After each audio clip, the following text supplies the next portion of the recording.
thank you guys for being here. We're actually going to continue in our collection, Summer Love, but we're going to talk about the love of a father. The love of a father. And I've got some great dads here with me on stage today. Not because we're perfect, they're just cheap. So I could afford them. It was great. But send you an invoice. Put it on the tab. But seriously, love and respect these gentlemen to my right and to my left. And my hope and long-term vision is that you don't just hear from the five of us, that next year you hear from a different five.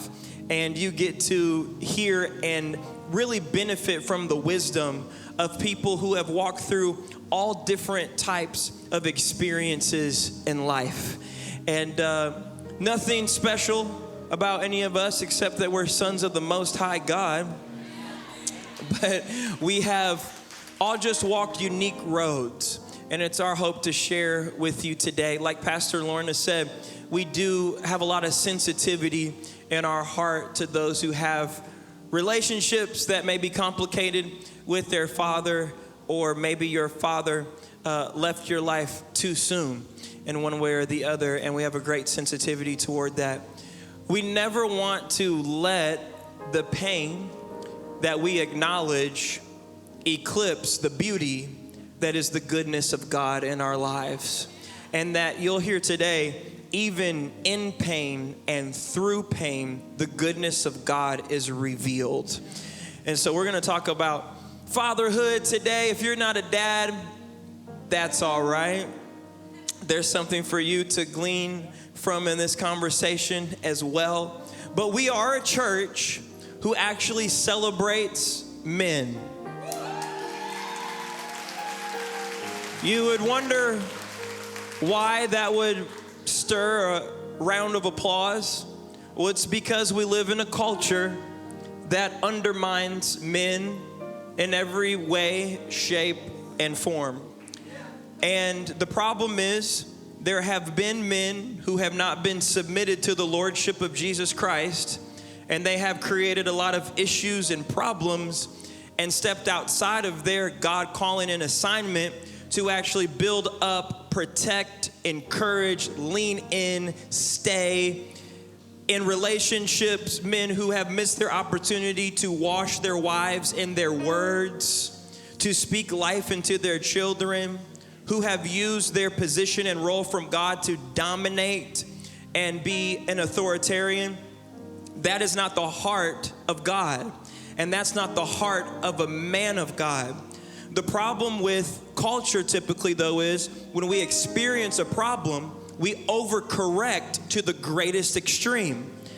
So when you overcorrect to the greatest extreme, you have to undermine men and celebrate women as if somehow we are opposed to each other. But we don't swing far right, we don't swing far left. When the world goes crazy, we go biblical. And the Bible lets us know that we don't have to depreciate the value of one to appreciate the value of the other. That God made them male and female, men and women, and we are all on equal footing at the cross of Jesus Christ. But He has created a divine flow for society, for the church, and for the kingdom of God. And so we celebrate men today, and we celebrate fathers, those who have chosen to be fathers. It takes a male to create a baby. It takes a man to be a father.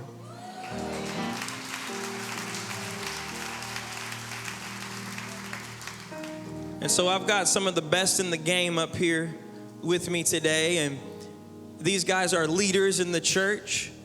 A lot of the weight of this ministry is on their shoulders because of the chorus of their yes.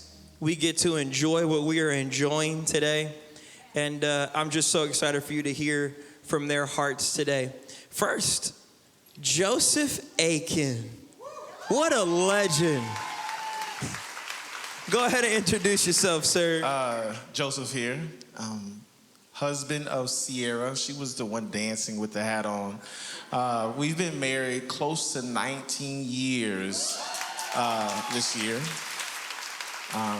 Yes, we were about 12 when we got married, I know. We have 3 beautiful kids. Joseph the 4th, I did that, yes. Kalia, and our youngest is Alexander. Currently, I'm a military vet, Army. I've also taught for, thank you. I taught high school math. I love numbers like that as well. Currently, right now, I'm a projects manager for the state. Amazing. Sounds important. I like it. Awesome. Thank you, Joseph. Doug?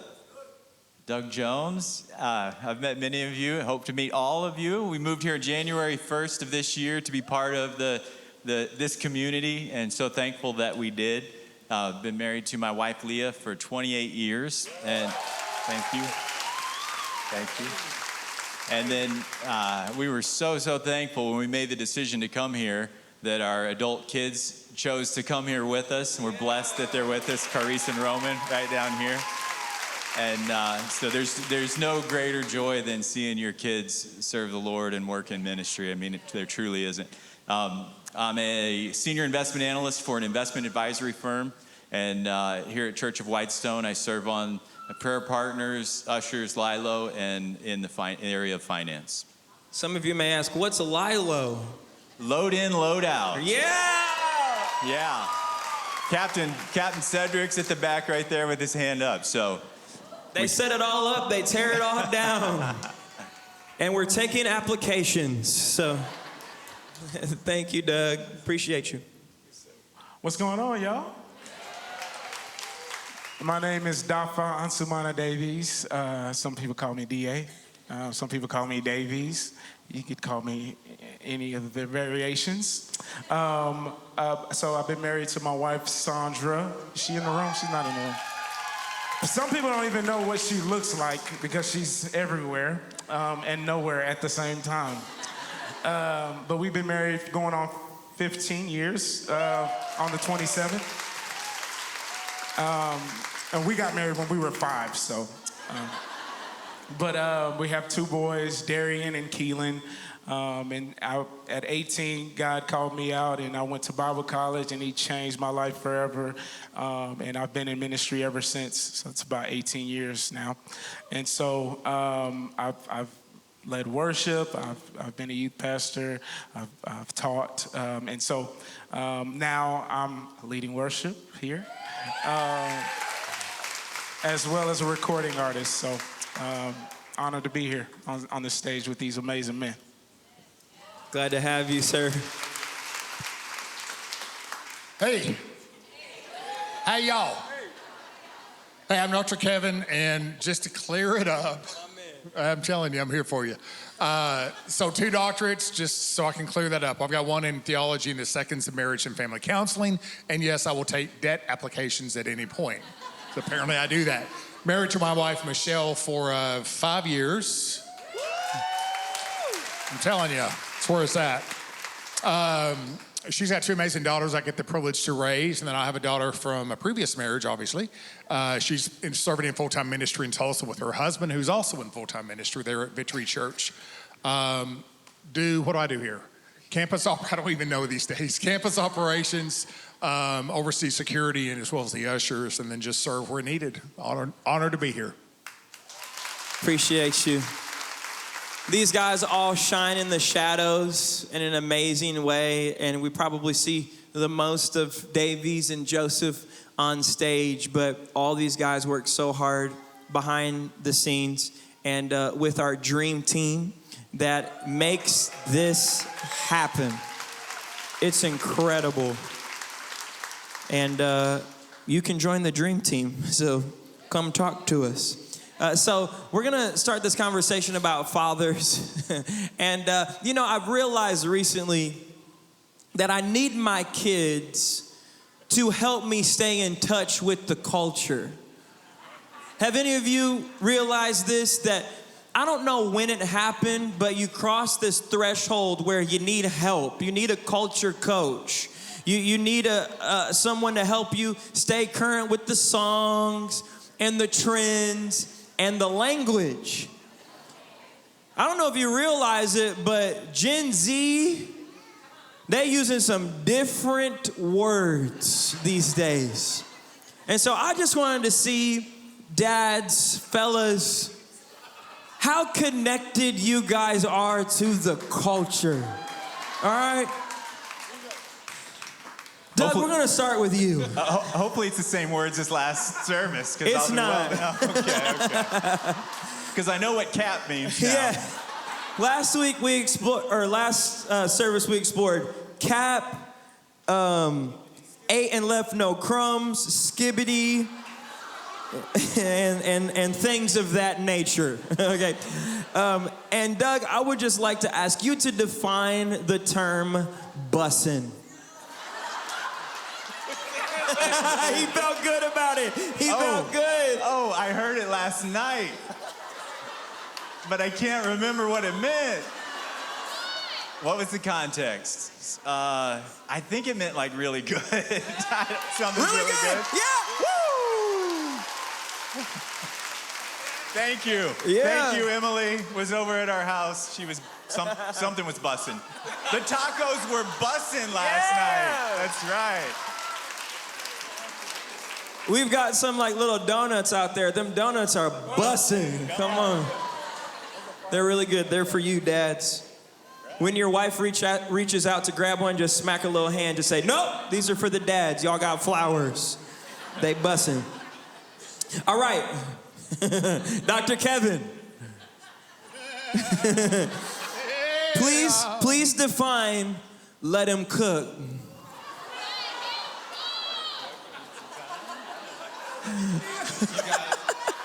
Let him cook. What you laughing at? I'm gonna let you cook. Yeah, you are. Okay, really. Where...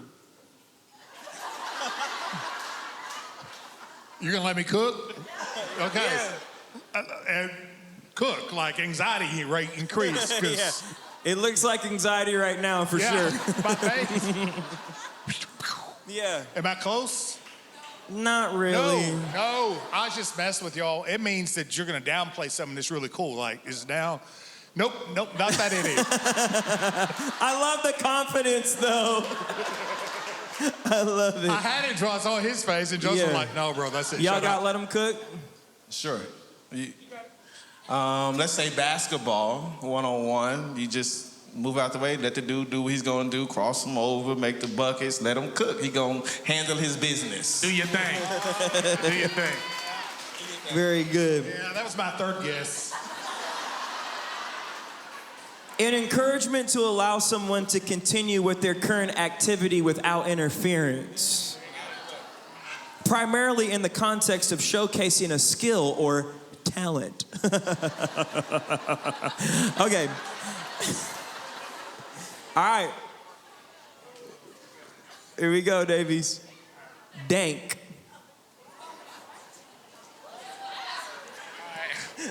I don't know. Okay. Tread lightly. I don't know. I know when I was growing up.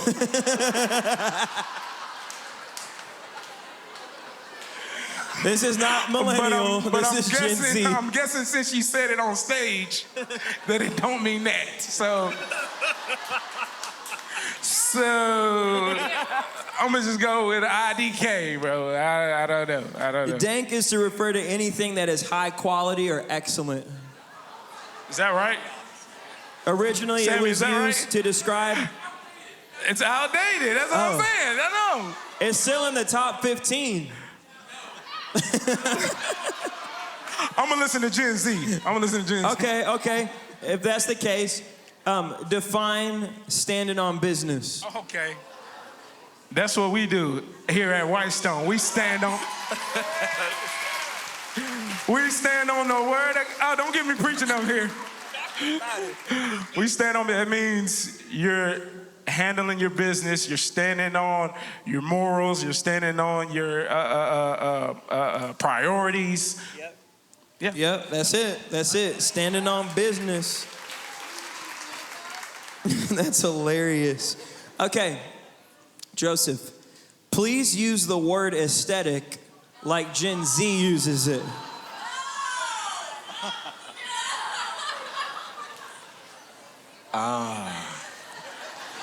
Define aesthetic. Define it. Define it. Looks good. No? No, that's the correct definition. Very Okay. good. Now use it in a sentence. Those shoes are aesthetic. Yeah, good job. It's correct but incorrect. Yeah. How it should be said is those shoes have a great aesthetic. Right. Or this room has a great aesthetic. But these kids say, oh my gosh, that outfit's aesthetic. It's giving aesthetic. What? Oh gosh. Okay, enough of that. This talk is about to be bussin'. Not it.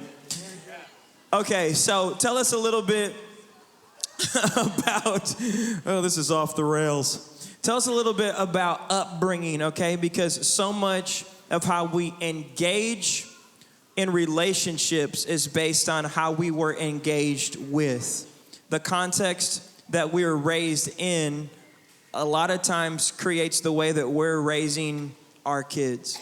Joseph, talk to us a little bit about your home environment, how you grew up here in ATX. Yes. I grew up in St. John's. If you're familiar with the east side of Austin, that's how we call it, 5-2. Just go by the last 2 digits of your zip code. Not the best neighborhood. Not the best neighborhood to grow up in, but single parent home. My father left when I was about 7 years old.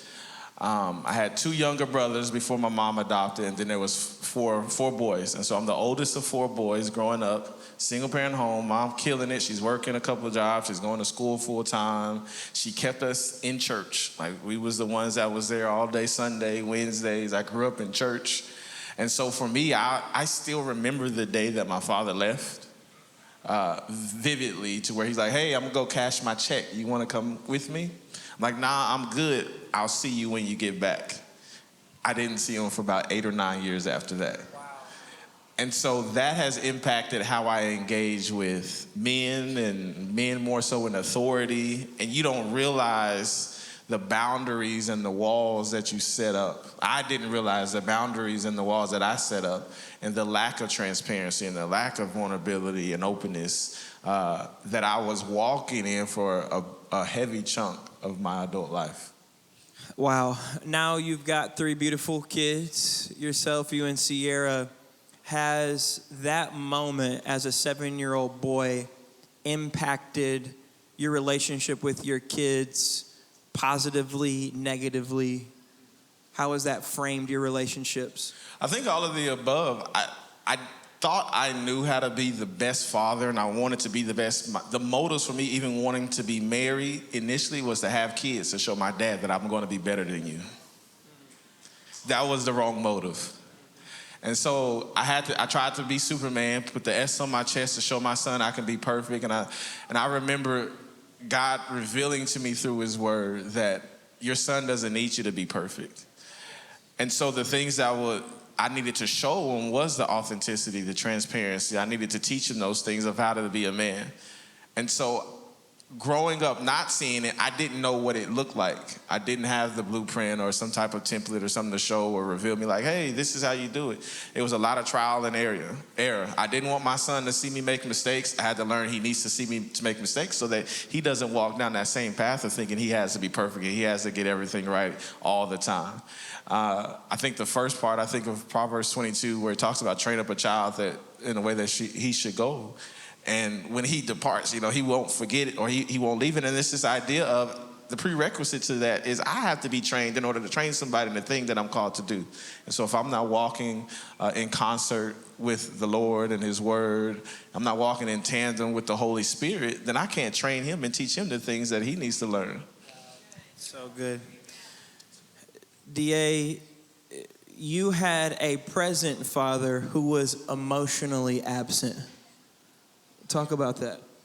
Yeah, I mean, it's kind of the same situation. My dad was there, but my mom would get up for church on Sunday, and my dad's in the bed. He never came to church with us, and so they're both immigrants, and so they came here with nothing pretty much, and so my mom pulled herself up by the bootstraps, worked a couple jobs, and just did her best to keep us around positive things and good things, and was new to the faith as well.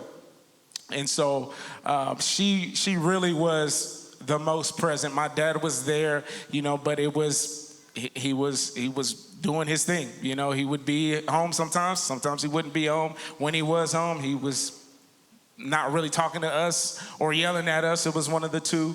And so it's very, very similar, but he was there. And I do, now I give him credit for some of the things that he did. But back then it was like, he doesn't do it. He doesn't talk to us. He doesn't do anything. Like, he might as well not even be there. It's so difficult, and it stirs my heart and reminds me of how important not just being present is, but being emotionally available. Because as men, we don't talk often about our feelings. We don't say much. Even if you have the quintessential father, there is just a human interaction or a human reaction to hide from God. We see it in the garden with Adam. He makes a mistake, and his first thing is, I'm going to hide from the one that I have walked with and talked with. And God is obviously a perfect father. Even in the expression of perfect love, when Adam fell short, his first response was, I can't speak to him anymore. That's how heavy guilt and shame work to create a barrier in relationship. And I'm just reminded today and want to encourage you here today with kids, with a spouse. It's not enough to just be physically present. We have to be emotionally available. I'm down with quality time, but I often relegate quality time to we were in the same room together. We sat on the couch at the same time. We went to the store at the same time. That's cool, but we have to, as men and fathers, be willing to engage in our children's lives. We got to be able to sit down with them and ask them, what does bussin' mean? Tell me about Rocket Royale. Explain this dance move to me. And I'm going to try to do it and realize I've aged out. But engaging our kids on their level. Have you ever thought about how often we ask our kids to engage on our level? We are constantly dragging them into our world, our situation, our conversations. How often are we getting on their level? It's so important as fathers to do that. Dr. Kevin, I know that you lost your dad as a teenager. Speak to that. Yeah, so for some context, my father was diagnosed with esophageal cancer when I was the end of my sophomore year, about 16. And what happened with that was a immediate kind of disconnect with him. And not because we didn't want to try to be there, but he grew up military, he was in the military, and so he had just a very hard time connecting. And a lot of what you're speaking about is the fact that he didn't want to connect to help me to understand what he was going through. In fact, I told this story in the first service that there was a time when I audibly heard him crying in the bedroom. And he was hurting, he was dealing with chemo and radiation and the throw up and all this stuff that goes with all that stuff that was burning so badly. And he was in such pain. And at 16, you want to connect with your dad. You want to connect with him anyway, but the reality is you want to connect with them in a powerful way when they're going through something so serious. So I went into the bedroom where he was, and I saw him sitting on the side of the bed in his pajamas and in just a very sad, tough situation. And I'm 52 today, and the emotional impact of this moment still affects me today. And I walked in, opened the door, walked in, and literally this is his motion. And he turns his back on me and does not allow for himself to engage with me because he's afraid of the impact it's going to make on me. And the reality of what happens is, dads that are in the room, what you have to understand is every step, every word, every action, every being that you do with your kids is making an impact with them. And dad was at a place where he didn't know how to connect. He didn't know how to be. He didn't know how to do life with cancer and a teenage rebellious son. So what that did further was just push me away so that I could learn how to deal with it on my own. Such a painful, painful moment. Yeah, he didn't want you to see him in tears. That's right. That's right. Which is actually the opposite of what is helpful and healthy. That's right. Reframe that for us, because maybe individuals haven't walked through that specific scenario, but they have felt a wall between them and their father relationally. How do you navigate it? How do you get past it? How does healing happen? Yeah, so, I think it's one of the things that can create such a powerful moment of separation that it can get you at a place where it's hard to come back. And so for me, what happened was two things. One is I went rebellious, big time. And the second thing that took place for me, and when I say rebellious, I went rebellious with Coors Light and all the other bad things that you can do. There was a relationship, though, that I had established with the Father, Heavenly Father, years before, and I began to feel that notion of God saying, I'm here. I'm here. God is saying to me, I'm here all the time, and I'm not leaving.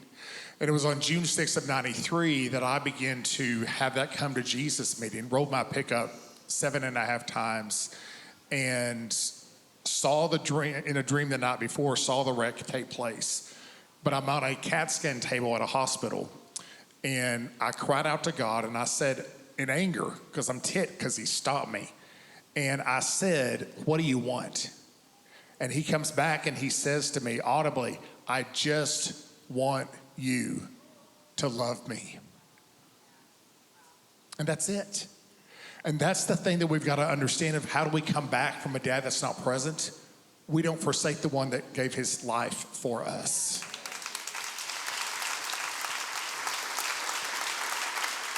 And I think that when we recognize that, we understand more than anything that God is present in the good and the bad, in the highs and the lows. It's every bit of that allows for us to understand who he is, what he's about. But if we don't let him in, it doesn't mean he forsake us. It just means he's waiting for the opportune time. Excellent. Doug, I love some of the insight you've given us into your relationship with your father. A good relationship, which is amazing. And like I said earlier, we never want to undermine the goodness of God. And even though I'm sure it wasn't perfect, that you did have a present father. Share with us a little bit about how that made you, how that formed your heart. Yeah, I've been blessed. My parents have been married over 50 years, and my in-laws also have been married over 50 years. So we've had a modeling of a godly family on both sides, and I'm thankful. You take that for granted. You don't realize that everybody doesn't have that. But I remember my dad. He has instilled hard work and faithfulness and being present at times when I needed him most. There were many times he was working. Dads can't always be present, but he did take moments to be present. And I've learned so much from my father-in-law. About relationships and just what it means to really engage. I don't know anybody that engages like my father-in-law in terms of, just building relationships. So I'm thankful for that. And I mentioned this morning, that modeling is so important. And it's no coincidence that we see the kids of Major League Baseball players, for example, so often get back to the major leagues. And I'm not comparing myself to that, but what I want to say is those men who seek it out and haven't had it modeled, I have so much respect for what they're able to do and become great fathers when they haven't had that modeled for them. Yeah, how do you do that, Joseph? I mean, not having the framework. Where do you find it? The Bible. Some would say that's so cliche. The Bible. I grew up in that single parent household, and there was a season where we wanted to tell our mother Happy Father's Day, and she said, "I'm not your father." And she made sure to say, "You don't tell me Happy Father's Day. God's called me to be a mother. I pour into you." And so from the beginning, she was teaching me, like, yes, God has called you to be a man, but I can't be the man. There is this dysfunction or tension. And so shout out to my mother, but she would tell me, this isn't my day. And so she would teach me and she would point me to God. And so for me, it was that. My proximity to God is what shifted and changed. And so how Doug was talking about modeling, like, I truly believe that a lot of things are caught, not taught when it comes to parenting in life in general. And so for my 10-year-old son, who's my namesake, like, I didn't have to teach him how to be sarcastic. He picked that up from his mother, right? No, clearly he got it from me.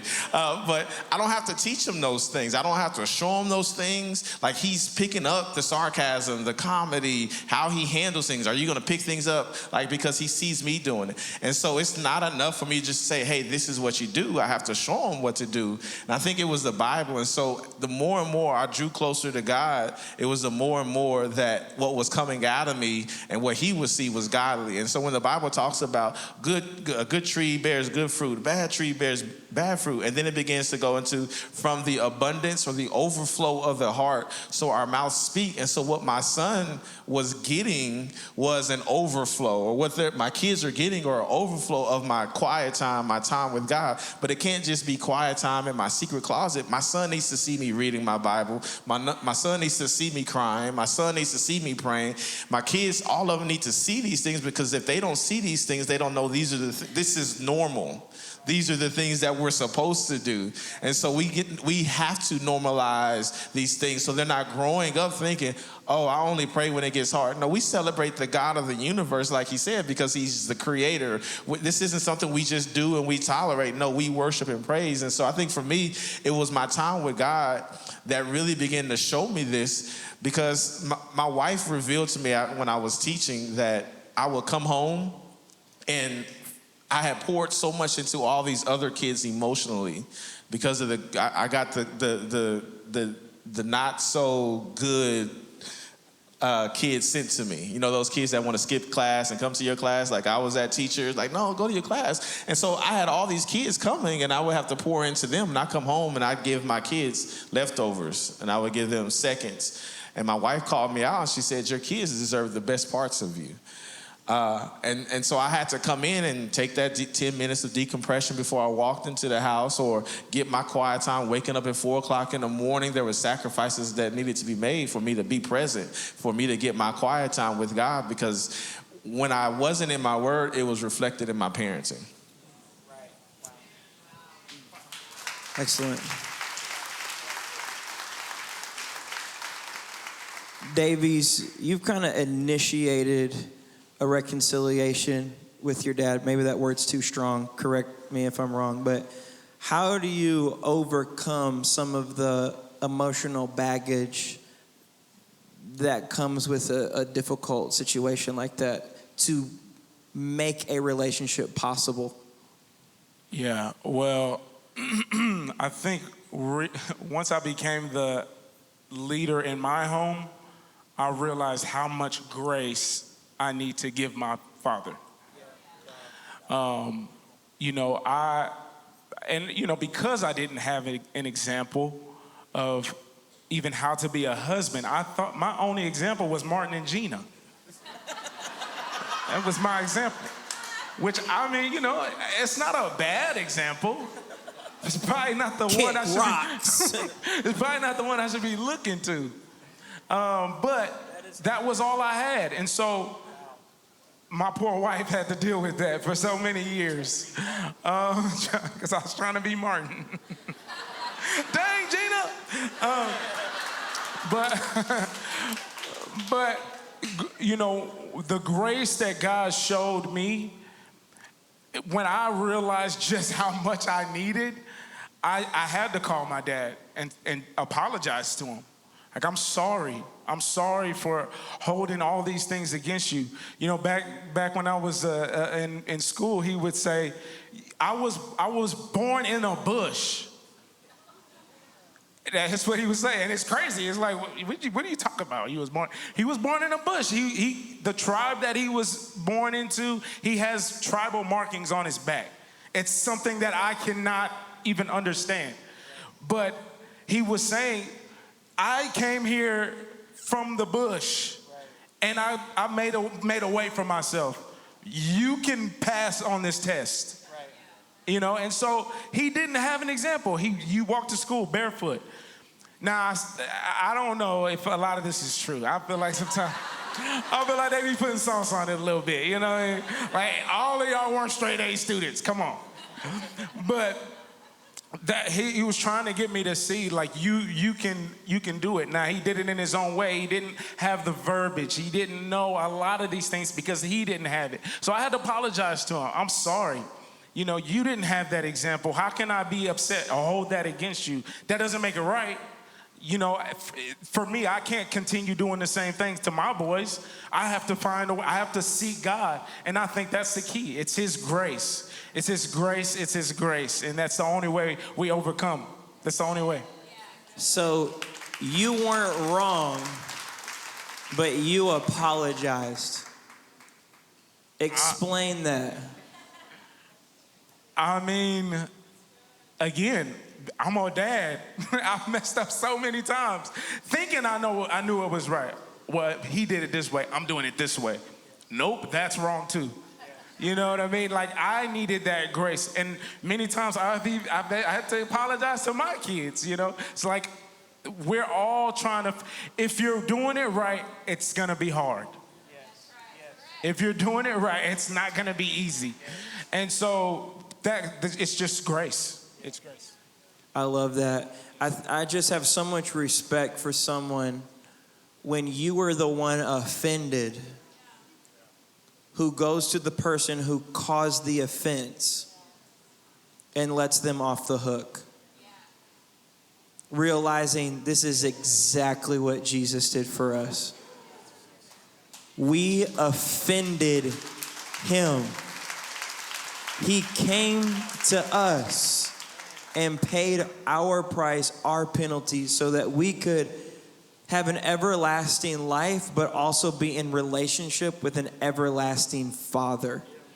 It's beautiful. Okay, kind of pivoting here a little bit. Doug, you've got two amazing 20-something-year-olds.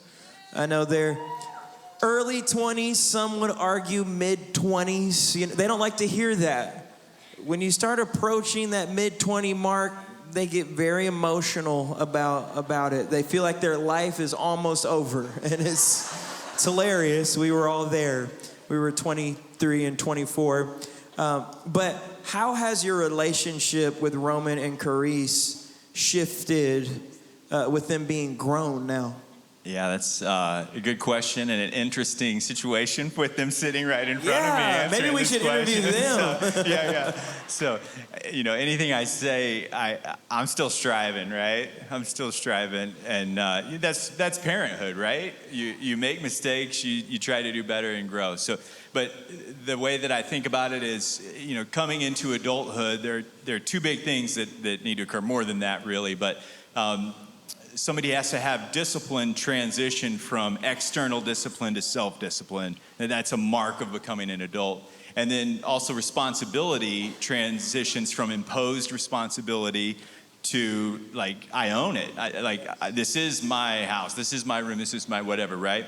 And so I think as a parent, it's important to embrace that transition and not hold back on it, and you know, let your children become adult children, right? And as that happens, I believe you got to learn to transition from being an instructor. You know, a lot of being present as a parent when your kids are young is about instruction. You're talking them through something and instructing them. As your kids get older, I think that has to pivot and you become an advisor rather than an instructor.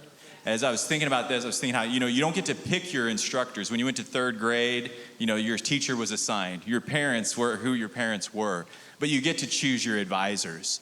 And as parents, if we want to maintain the tone and posture of an instructor, we might lose the influence of an advisor. And so I think it's important to let that transition happen. So good. Woo. It's so incredible. And along with that, one other thing that I remember is I think it's, you know, as your kids get older, they're going to make mistakes. We all make mistakes in life. And when those things happen, be honest with the mistakes that you have made, your work stresses, your relationship challenges, and as they get older, you can be more candid with some of those things. But I think it's important to talk about your mistakes more than you talk about their mistakes. Yeah. Bars. That idea of transparency and vulnerability is so important. It's been a theme throughout this conversation today. And I would just encourage you, men in the room, to really take on a posture of humility and to take off that pressure of, well, I'm the oldest son of a single mother. I was raised to take care of everything, to be the strong one, you know, having to adapt to fatherhood and adulthood and these things without a model.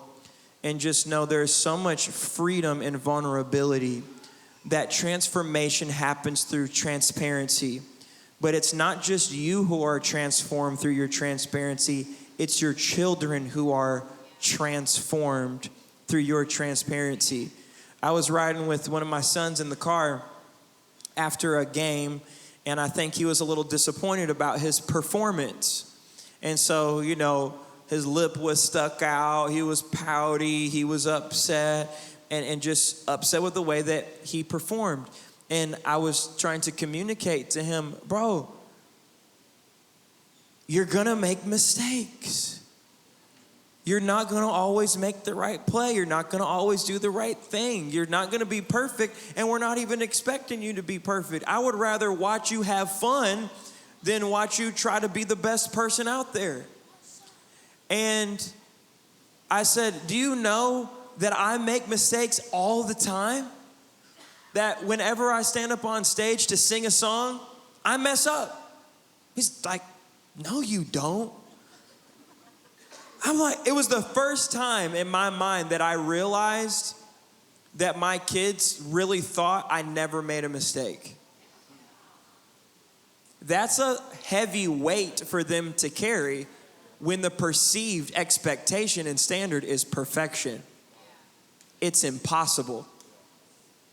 I said, no, bro, every single time I hold a microphone, I make a mistake. Every time. There's never been a song that I've sung where I didn't sing a bad note. Every time. I wouldn't go that far. It's true. Every time. Every time. Mistakes are a part of it. Mistakes are a part of it. But this is not about perfection. Father, dad, this is not about perfection. This is about progress. Progress. And I want you to know that there is new mercy for you as a father every morning. Every morning. All you have to do is ask for it. We're out of time here, but we're not out of conversation.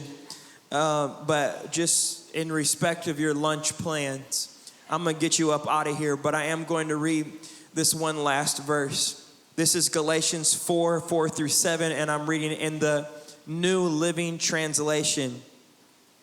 This is for everyone who feels a disconnect from their earthly father or kind of feels fatherless in this moment. But when the right time came, God sent his son, born of a woman, subject to the law. God sent him to buy freedom for us who were slaves to the law, so that he could adopt us as his very own children. And because we are his children, God has sent the Spirit of his Son into our hearts, prompting us to call out, Abba, Father. Now you are no longer a slave, but God's own child. And since you are his child, God made you his heir. I don't know what your parents left for you. I don't know what your parents left in you. Maybe it was great, or maybe they passed down some broken things. That bloodline is replaced by the spirit of adoption we receive by placing our faith in Jesus Christ. So all that legacy, good or bad, all that weight, good or bad, all that blessing or curse that you may carry into your life is broken off of you when you accept Jesus' lordship into your life.